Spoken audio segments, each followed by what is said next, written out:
ইষ্ট করলো নে নে নে নে। এই ভিডিওটা আপনারা পজিটিভলি নেবেন। এই বোনটি বান্দরবানে ঘুরতে এসে নীলাচলে দোলনায় চড়তে গিয়ে অতিরিক্ত ভয়ের কারণে ওনার অবস্থা এমন খারাপ হয়ে যায়, উনি তার নিজের সেন্সেই ছিল না।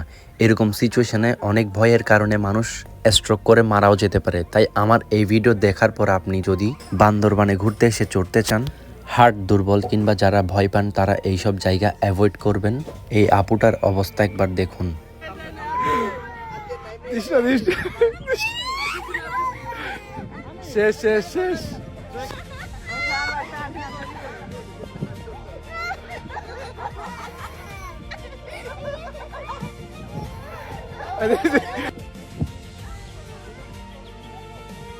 শেষ শেষ শেষ শেষ শেষ।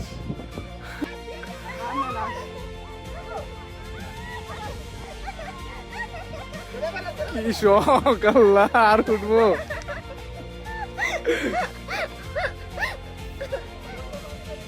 ও তুই আসতে দিবি না?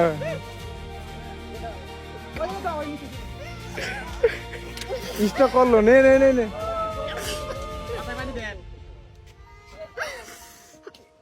ধর ধর ধর ধর, আসা মানে আমার কাছে দে। তাড়াতাড়ি আয় তাড়াতাড়ি আয়। তুই আসতে দিবি না? ভয় পাইছে, প্রেশার উঠে গেছে। প্রেশার দে দে দে। ঠিক আছে আসো আসো। Sir sir sir sir sir দুইটাই কাম দে। আল্লাহ। ছোট্ট একটা ভিডিও আপনাকে মৃত্যুর হাত থেকে বাঁচাতে পারে। যাদের হার্ট দুর্বল তারা অ্যাভয়েড করবেন। এইরকম ভিডিও দেখতে চাইলে ফলো করে রাখুন।